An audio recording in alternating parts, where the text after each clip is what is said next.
चलिए आज की क्लास को शुरू करते हैं। ठीक है, जिसमें मध्यकालीन भारत में हम क्या पढ़ रहे थे, दिल्ली सल्तनत।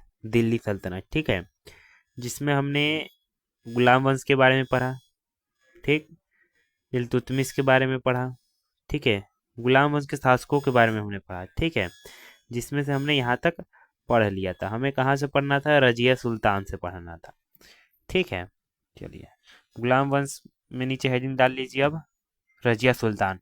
ठीक है, गुलाम वंश में हम शासक के बारे में पढ़ेंगे। ठीक है, हर एक शासक के बारे में पढ़ेंगे, जिसमें से हम अब रजिया सुल्तान के बारे में पढ़ने जा रहे हैं। ठीक है, पहले बात तो ये। दूसरा बात ये ध्यान दीजिए कि ये जो क्लास है, जीके का ये वाली जो क्लास है, क्लास नंबर 45, क्लास नंबर 45, इस पे कितना व्यूज है? 262 व्यूज है। ठीक है, नीचे आइए और देखिए यहाँ 262 व्यूज पे कितने सब्सक्राइबर? 3 सब्सक्राइबर। यानी अभी भी लोग 259 लोग बचे हैं। क्या कर रहे हैं आप लोग? 259 लोग अब अभी चाहेंगे ना, तो अभी 259 के 259 सब्सक्राइबर बढ़ जाएंगे इस चैनल पे, यदि आप लोग चाहेंगे तो। ठीक है, चलिए मैं उम्मीद करता हूँ कि आप चैनल को जरूर सब्सक्राइब करेंगे और दोस्तों के साथ शेयर करेंगे। चलिए क्लास को हम शुरू करते हैं जहाँ पे हमने पिछले क्लास में ख़त्म किया था। रजिया सुल्तान, पहले शासनकाल को लिखिए कि कब ये गद्दी पे बैठी और कब तक। 1236 से 1240 ई तक। ठीक है, रजिया दिल्ली की जनता के सहयोग से सिंहासन पर बैठी थी। रजिया सुल्तान दिल्ली की जनता के सहयोग से, ठीक है, उन्हीं के कारण वह सिंहासन पर बैठी। कब? 1236 में बैठी। कब? 1236 में बैठी। ठीक है, वह भारत की प्रथम मुस्लिम महिला शासिका थी। दूसरे में ये लिखिएगा कि वह भारत की प्रथम मुस्लिम महिला शासिका थी। ठीक है, इस बात का ध्यान रखिएगा, प्रश्न में पूछ दे कि प्रथम मुस्लिम शासिका कौन थी। ठीक है, तो आप कहेंगे रजिया सुल्तान। कब? 1236 में सिंहासन पर बैठी, किनके कारण? दिल्ली की जनता के सहयोग से। ठीक है, कब? 1236। जमलाउद्दीन याकूत एक एबिसिनियन मालिक था। ठीक है, बस इतने इस नाम को याद रखिए, ये नाम आप याद रखिए, याकूत। रजिया ने उसे अमीरे आखुर, अमीरे आखुर, एक ये क्या है? पद है, पोस्ट है। ठीक है, जमलाउद्दीन याकूत को आमिर आखुर की पद दिया था। किसने? तो आप कहेंगे रजिया सुल्तान ने। ठीक है, इस बात को नोट कर लीजिए। तीसरा आपको ये लिखना है। चौथा क्या लिखना है? देखिए आगे पढ़ते हैं। कुछ लोग रजिया और याकूत के बीच प्रेम संबंधों का भी आरोप लगाते हैं। ठीक है, इस बात को ध्यान नहीं रखना, आगे बढ़ते हैं। रजिया बेगम का पतन का प्रमुख कारण उसका महिला होना है। ठीक है, रजिया बेगम का पतन का प्रमुख कारण क्या है? उसका महिला होना है। ठीक है, इस बात को भी आपको लिखना नहीं है, बस याद रखिए। मिलिक इख्तियार उद दीन आतुनिया, बस इतनी याद रखिए, आतुनिया, बस इस नाम को याद रखिए, आतुनिया ने रजिया सुल्तान को बिटिंडा के किला मुबारक में कैद किया था। देखिए इस बात को चौथा पॉइंट ये लिखिए कि किस व्यक्ति ने या किसने रजिया सुल्तान को बटिंडा के किला मुबारक में कैद किया था? तो आप कहेंगे आतुनिया ने। ठीक है, आतुनिया ने रजिया सुल्तान को किला मुबारक में कैद किया था। ठीक है, पूरा नाम लिख लीजिएगा, ये मिलिक इख्तियार उद दीन आतुनिया ने रजिया सुल्तान को बटिंडा के किला मुबारक में कैद किया था। बस इतना आपको जानना है। और कब तक वो सिंहासन पर बैठी रही? 1240 ई तक। कब बैठी? 1236 में। किसकी सहयोग से? जनता के सहयोग से। ठीक है, वो भारत की प्रथम मुस्लिम शासिका थी। ठीक है, और याकूत को आमिर आखुर को पद दिया था। और उनका पतन का क्या कारण था? कि वो महिला थी। ठीक है, चलिए अगला हमें किस शासक के बारे में पढ़ना है? नासिरुद्दीन महमूद। नासिरुद्दीन महमूद, देखिए पहले वो गद्दी पर कब बैठे? 1246। कब तक? 1266 ई तक। पढ़ते हैं। नासिरुद्दीन इल्तुतमिश का पुत्र था। ठीक है, नासिरुद्दीन कौन था? तो आप कहेंगे इल्तुतमिश का पुत्र था। ठीक है, पुत्र। वह 10 जून 1246 को दिल्ली का सुल्तान बना। ठीक है, गद्दी पर कब बैठा? 1246 में। कब तक? 1266 तक। और रजिया सुल्तान गद्दी पर कब बैठी? 1236 में। और कब हटी? 1240। ठीक है, फिर 1206 साल बाद 1246 में नसरुद्दीन महमूद, जो इल्तुतमिश के पुत्र थे, ठीक है, पुत्र थे, पुत्र नहीं, ध्यान दीजिए। ठीक, और वो गद्दी पर कब बैठे? नसरुद्दीन, तो आप कहेंगे 10 जून 1246 को दिल्ली का सुल्तान बना। ठीक है, इसने बलवन को उलुग खां की उपाधि दी। ठीक है, बलवन, ठीक है, उनको किसकी उपाधि दी? तो सीधा इतने याद लिखिए कि नसरुद्दीन महमूद ने बलवन को उलुग खां की उपाधि दी। ठीक है, उलुग खां कौन है? तो बलवन। इसकी उपाधि किसने दी? तो नासिरुद्दीन महमूद ने बलवन को दी। ठीक है, तथा अमीर हाजिब का पद दिया। ठीक है, उपाधि किसकी दी? उलुग खां की। किसको? बलवन की। बलवन को उलुग खां की उपाधि दी। ठीक है, और कौन से पद पे भेजा? कहेंगे अमीर हाजिब के पद पे। और ठीक है, जो याकूत थे उनको कौन से पद पे रजिया सुल्तान ने भेजा? तो आप कहेंगे अमीर आखुर के पद पे। ठीक है, कंफ्यूज नहीं होना। उसके समय में बलवन नायब प्रधानमंत्री के पद पर भी रहा। ठीक है, नसरुद्दीन महमूद के शासनकाल में बलवन जो व्यक्ति हैं वो नायब प्रधानमंत्री के पद पे भी रहे हैं। ठीक है, नायब प्रधानमंत्री के पद पे भी रहे हैं, बलवन नायब। ठीक है, यहाँ कुछ नोट में दे रखा है। ऐबक ने आराम से इल्तुतमिश को रोककर रजिया और बहरे अलाउद्दीन को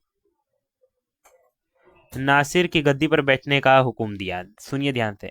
कुतुबुद्दीन ऐबक ने आराम से इल्तुतमिश को रोककर रजिया और बहरे अलाउद्दीन को नासिर की गद्दी पर बैठने का हुक्म दिया। ठीक है, प्रश्न इस प्रकार पूछेगा कि किसने रजिया और बहरे अलाउद्दीन को नासिर की गद्दी पर बैठने का हुक्म दिया? तो आप कहेंगे कुतुबुद्दीन ऐबक ने। ठीक है, किसको रोककर? इल्तुतमिश को रोककर कहा कि रजिया और बहरे अलाउद्दीन को नासिर की गद्दी पर बैठने का हुक्म दो। ठीक है, चलिए अगले शासक हैं गयासुद्दीन बलवन। गयासुद्दीन बलवन गद्दी पर कब बैठे? 1266 में। कब तक? 1286 ई तक। और नसीरुद्दीन कब तक बैठे? 1266 ई तक गद्दी पे। ठीक है, और गयासुद्दीन बलवन 1266 से 1286 ई तक। अब देखिए यहाँ क्या था कि बलवन को उलुग खां की उपाधि दी। अब सोचिए कि आपके मन में भी डाउट होगा कि बलवन है कौन। ठीक है, बलवन का असली नाम क्या है? बहाउद्दीन।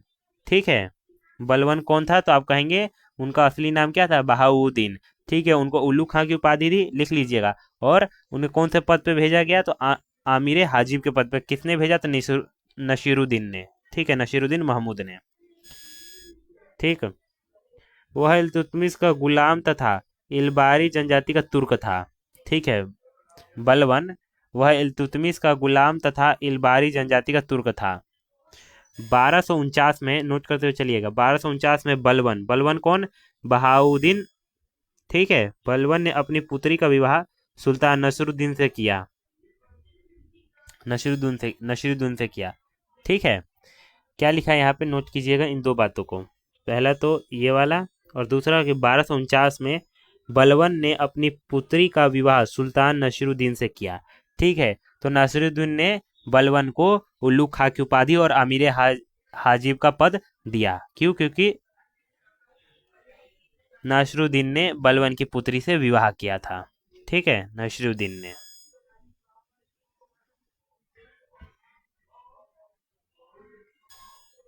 इस अवसर पर उसे उल्लू खां की उपाधि दी। ठीक है, पढ़ा हमने ऊपर, दोबारा मत लिखिएगा। नायब ए मामलिकात का पद हासिल हुआ था।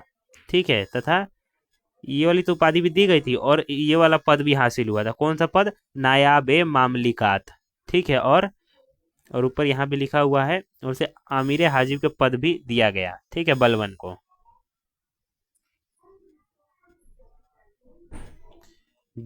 दिल्ली सल्तनत का सबसे निरंकुश शासक बलवन था। दिल्ली सल्तनत का सबसे निरंकुश शासक। ठीक है, कि एकदम ध्यान देना, एकदम शिकंजा कस के रखना। निरंकुश शासक, ठीक है। कौन था? बलबन, जिसने अपने विरोधियों का दमन करने के लिए दृढ़ एवं सीमांत नीति का अनुसरण किया। किसने दृढ़ एवं सीमांत नीति का अनुसरण किया? किस व्यक्ति ने, किस शासक ने, याद रखिए, किस शासक ने दृढ़ एवं सीमांत नीति का अनुसरण किया? तो आप कहेंगे बलबन, ठीक है। विरोधियों के दमन के लिए यह नीति का अनुसरण किया किसने? बलबन ने, ठीक है। आयरन ऑफ ब्लड, लोह एवं रक्त की नीति का अनुसरण बलबन ने किया, ठीक है। दो नीति है यहाँ पे। पहला है दृढ़ एवं सीमांत नीति, किसके लिए? विरोधियों के दमन करने के लिए बलबन ने कौन सी नीति चलाई? तो आप कहेंगे दृढ़ एवं सीमांत नीति। Iron of blood, iron of blood, लोह एवं रक्त नीति, कौन सी नीति? रक्त एवं लोह एवं रक्त की नीति का अनुसरण बलबन ने किया, ठीक है। दो नीति है। आगे चलती है। तुर्कान ए चहलागिनी विभाग का दमन बलबन ने किया, ठीक है। यह विभाग है, चालीसा कहते हैं जिसे, ठीक है। तो याद रखिए, चालीसा विभाग का दमन किसने किया? तो आप कहेंगे बलबन ने, ठीक है। तुर्कान ए चहलगानी विभाग का दमन किसने किया? बलबन ने किया, ठीक है। अमीर खुसरो व आमिर हसन बलबन के दरबारी कवि थे, ठीक है। आमिर खुसरो के बारे में आप जानते होंगे, और अमीर हसन ये बलबन के क्या थे? दरबारी कवि थे, जो दरबार में कवि रहते हैं ना, वो लोग थे। अमीर खुसरो उत्तर प्रदेश का निवासी, यह निजामुद्दीन औलिया का शिष्य था। देखिए, सबको नोट करते हुए चलिए, भले ही आप ऊपर टॉपिक लगा के नोट नहीं कर रहे, पर उस लाइन में एक लिखा रहेगा ना, तो उतने से आपको याद हो जाएगा कि क्या लिखा होगा।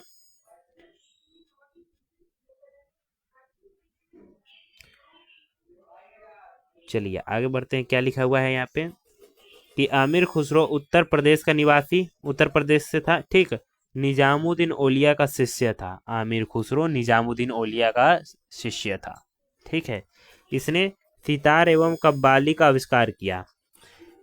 किसने सितार एवं कव्वाली का आविष्कार किया? किस दरबारी कवि ने? तो आप कहेंगे आमिर खुसरो, जो निजामुद्दीन औलिया का शिष्य थे, ठीक है। सितार एवं कव्वाली का आविष्कार किया। इसे तूती ए हिंद कहा जाता है। तूती ए हिंद, तूती ए हिंद किसको कहा जाता है? तो आप पूरा लिखिएगा कि बलबन के दरबारी कवि आमिर खुसरो को तूती ए हिंद कहा जाता है, ठीक है। भारत नवरोज उत्सव का प्रचलन बलबन ने किया। कि भारत नवरोज उत्सव, कौन सा उत्सव है? भारत नवरोज उत्सव का प्रचलन किसने किया? बलबन ने किया। इन्होंने दरबार में सिजदा एवं पेबोस प्रथा शुरू की। किसने दरबार में सिजदा एवं पेबोस प्रथा शुरू की? कौन सी प्रथा? दरबार में सिजदा एवं पेबोस प्रथा शुरू की। किसने? तो आप कहेंगे बलबन ने। भारत नवराज उत्सव का प्रचलन किसने किया? बलबन ने, ठीक है। क्या याद रखना है? आमिर खुसरो उत्तर प्रदेश का निवासी था, निजामुद्दीन औलिया के शिष्य थे, ठीक है। आमिर खुसरो ने सितार एवं कव्वाली का आविष्कार किया। इन्हें तूती ए हिंद कहा जाता है। बस आगे चलिए।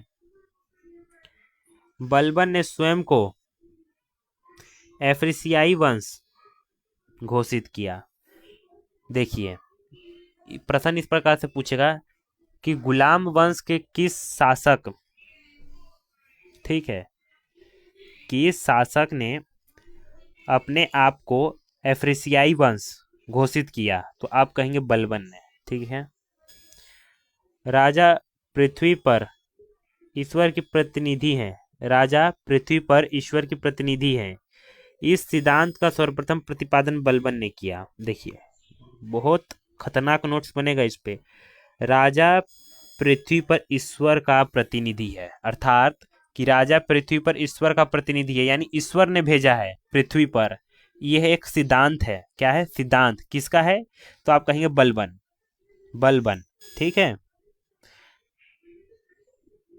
बलबन ने खलीफा की सत्ता को मान्यता दी तथा साथ ही उसका नाम सिक्कों पर खुदवाया। ध्यान दीजिए कि गुलाम वंश के किस शासक ने, ठीक है, गुलाम वंश के किस शासक ने खलीफा की सत्ता को मान्यता दिया, तो आप कहेंगे बलबन।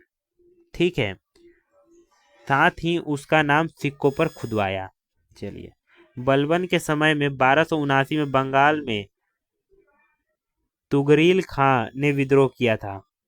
देखिए, वैसे लिख लीजिएगा इसको कि बलबन के समय में 1279 में बंगाल में तुर्गिल खान ने विद्रोह किया था। 1279 में किसने विद्रोह किया था बंगाल में? तब तुगरील खान ने। ठीक है, मलिक मुकद्दर अली को तुगरील का सिर काटने के उपलक्ष्य में, देखिए प्रश्न कैसे पूछेगा, ये लिखिएगा कि मलिक मुकद्दर अली को, किसको? मलिक मुकद्दर अली को तुगरील का सर काटने का उपलक्ष्य में मलिक को तुगरील कुश की उपाधि प्रदान की जाती है। ठीक है, पूछेगा तुगरील कुश कौन है, तो आप कहेंगे मलिक मुकद्दर अली। ठीक है, उनको ये उपाधि क्यों मिली, तो कहेंगे कि 1279 में बंगाल में तुगरील खान ने विद्रोह किया था बलबन के समय में, तो मलिक ने तुगरील का सिर काटने के उपलक्ष्य में उसको यह उपाधि दी गई। ठीक है, चलिए आगे क्या है कि सल्तनत काल में बलबन ने सर्वप्रथम दीवान ए अर्ज का गठन किया। दो प्रकार से प्रश्न पूछेगा आपसे कि सल्तनत काल में, बस हटाइए फिर इसको, सल्तनत काल रहने दीजिए, इतना पूछेगा कि किस शासक ने सर्वप्रथम दीवान ए अर्ज का गठन किया, तो कहेंगे बलबन ने। बलबन ने किस सैन्य विभाग का गठन किया, तो आप कहेंगे दीवान ए अर्ज। दीवान ए अर्ज क्या है? तीसरा प्रश्न सैन्य विभाग है। ठीक है, उसकी अच्छी सैन्य व्यवस्था का श्रेय इमादुल मुल्क को जाता है। बलबन की जो सैन्य व्यवस्था थी वो बहुत अच्छा था। ठीक है, तो इसका श्रेय किसको दिया जाता है कि किनके कारण यह जो सेना व्यवस्था थी वो अच्छी थी बलबन की? तो इमादुल मुल्क की वजह से ये जो बलबन की सेना थी, सैन्य व्यवस्था थी, वो बहुत अच्छी थी। किनके कारण? इमादुल मुल्क के कारण। बलबन के बड़े पुत्र शहजादा मोहम्मद की मृत्यु मंगोलों से युद्ध के दौरान हुई थी। बलबन के बड़े पुत्र कौन थे? लिखिए कि बलबन के बड़े पुत्र शहजादा, ठीक है, शहजादा महमूद। चलिए एक मिनट, हाँ लिखिए। हाँ, बलबन के बड़े पुत्र शहजादा मुहम्मद, ठीक है, शहजादा मुहम्मद की मृत्यु मंगोलों से युद्ध के कारण हुई थी। ठीक है, उनके बड़े पुत्र का नाम लिख लीजिएगा, ये शहजादा। अमीर खुसरो ने अपना दरबारी जीवन शहजादा मुहम्मद के समय में ही आरंभ किया था। ठीक है, अपना दरबारी जीवन किसके समय काल में आरंभ किया था? तो अपने बड़े पुत्र शहजादा मुहम्मद के समय में ही आरंभ किया था। ठीक है, बरनी ने बलबन की वसाया का संकलन किया है। बरनी ने, नोट कीजिए कि बलबन की वसाया का संकलन किसने किया है? प्रश्न ये पूछेगा कि बलबन की वसाया का संकलन किसने किया है, तो आप कहेंगे बरनी ने। ठीक है, बरनी ने। बलबन के समय में दिल्ली का कोतवाल मलिक, देखिए क्या लिखा है, बलबन के समय में दिल्ली का कोतवाल मलिक फखरुद्दीन था। ठीक है, प्रश्न इस प्रकार से पूछेगा कि दिल्ली का कोतवाल मलिक कौन था, तो फखरुद्दीन था। ठीक है, बलबन भारत का पहला शासक था। बलबन भारत का पहला शासक, बलबन, वेरी इंपॉर्टेंट, बलबन भारत का पहला शासक था जिसे जिले इलाही की उपाधि धारण की गई थी। देखिए यहाँ बहुत अच्छा नोट्स बनना चाहिए। ठीक है, नहीं आया तो दोबारा वीडियो को बैक कीजिए, दोबारा देखिए। प्रश्न किस प्रकार से पूछेगा कि बलबन भारत का पहला शासक था, तो भारत का पहला शासक कौन था? बलबन। जिले इलाही की उपाधि किसे दी गई है? बलबन। निम्नलिखित में से कौन सी उपाधि बलबन को नहीं दी गई? तो जो नहीं दी गई उस पर टिक लगा दीजिएगा, क्योंकि बहुत सारी उपाधियां दी गई हैं। चलिए बलबन ने बदायूं के इक़्तिदार मलिक बकबक को जनता के सामने कोड़ों से पिटवाया था, क्योंकि उसने एक दास को पीट पीट कर मार डाला था। ठीक है, चलिए आगे क्या है। बलबन ने इकताओं में भ्रष्टाचार को रोकने के लिए ख्वाजा नामक अधिकारी की नियुक्ति की। देखिए, प्रश्न ये पूछेगा कि किस शासक ने ख्वाजा नामक अधिकारी को नियुक्त किया। ख्वाजा नामक अधिकारी को नियुक्त किया किसने? बलबन ने। किस लिए? भ्रष्टाचार को रोकने के लिए। ठीक है, इसका कार्य राजस्व संबंधी प्रशासन था। ठीक है, चलिए आगे क्या है। शासकों का क्रम निम्नलिखित है। देखिए, जब हम प्रैक्टिस सेट लगा रहे थे तीसरा, उसमें ये बात आया था कि दिल्ली सल्तनत के जो शासक हैं उनको लाइन वाइज लगाइए, कालक्रम में लगाइए। ठीक है, तो उस समय मैंने आंसर समझा दिया था, क्योंकि मुझे पता था कि उसका हम जो डेट है वो इसी क्लास में देखेंगे, और आज ही देखेंगे। तो देखते हैं। पहले कुतुबुद्दीन ऐबक 1206 में गद्दी पे बैठे 1210 तक। ठीक है, फिर आरम शाह, फिर तीसरे नंबर पे इल्तुतमिश 1211 में गद्दी पर बैठे 1236 तक। फिर उसके बाद फिरोज शाह, फिर उसके बाद पांचवा रजिया सुल्तान 1236 में बैठी 1240 तक। ठीक है, किसके सहयोग से? दिल्ली की जनता के सहयोग से गद्दी पर बैठी। ठीक है, फिर छठे बहराम शाह। ठीक है, बहराम शाह। सातवें अलाउद्दीन और आठवें नसरुद्दीन महमूद कब गद्दी पर बैठे? 1246 में। कब तक? 1266 तक। ठीक है, फिर बलबन, बलबन के बारे में एकदम खतरनाक नोट्स बनना चाहिए। 1266 में गद्दी पर बैठे, कब तक? 1286 तक। ठीक है, फिर उसके बाद केकूबाद 1286 में गद्दी पर बैठे 1290 तक। फिर जो आखिरी थे, ठीक है, फिर उसके बाद गुलाम वंश की जगह खिलजी वंश आ गया। ठीक है, ठीक, चलिए क्यूमर्स। ठीक, तो हमने सबसे पहले क्या पढ़ा? दिल्ली सल्तनत में गुलाम वंश। ठीक है, तो अब हम गुलाम वंश हमारा यहीं खत्म होता है। इस शासक का जो कालक्रम है, ठीक है, कालक्रम कर्म निम्न है, इनको एक बार देख लीजिएगा। फिर अगला खिलजी वंश। खिलजी वंश का थोड़ा सा इसमें शुरू करते हैं। खिलजी वंश कब से? 1290 से 1320 ई तक। खिलजी वंश, देखिए, गुलाम वंश 1290 तक, और 1290 से खिलजी वंश कब तक? 1320 तक। ठीक है, चलिए इसको इतना देखते हैं इसमें यहाँ तक। फिर अगले एक शासक को पढ़ते हैं इसमें, जलाउद्दीन खिलजी के बारे में। ठीक है, फिर उसके बाद अलाउद्दीन खिलजी के बारे में हम अगले वीडियो में पढ़ते हैं। शुरू करते हैं। देखिए, जलाउद्दीन खिलजी 1209 में शासक बने। कब तक गद्दी पर बैठे? 1296 तक। ठीक है, दिल्ली सल्तनत के काल में खिलजी वंश ने सबसे कम समय 1290 से 1320 तक केवल 30 वर्ष शासन किया। दिल्ली सल्तनत में हम बात करें तो लिखना क्या है, आपको ध्यान से सुनिए। खिलजी वंश टॉपिक डाल दीजिए मीडियम साइज में। फिर नीचे शासक का नाम लिखिए जलाउद्दीन खिलजी। उसमें लिखिए कि दिल्ली सल्तनत के काल में, प्रश्न इस प्रकार पूछेगा कि दिल्ली सल्तनत के काल में किस वंश का सबसे कम समय रहा? केवल 30 वर्ष। तो आप कहेंगे खिलजी वंश। ठीक है, खिलजी वंश ने, दूसरा प्रकार है, खिलजी वंश ने दिल्ली सल्तनत में कितने वर्ष शासन किया? तो आप कहेंगे 30 वर्ष शासन किया। ठीक है, प्रथम शासक कौन थे खिलजी वंश के? तो आप कहेंगे जलालुद्दीन खिलजी, तथा अंतिम शासक नसरुद्दीन खुसरो शाह था। ठीक है, नोट कीजिएगा कि प्रथम शासक कौन थे और अंतिम शासक।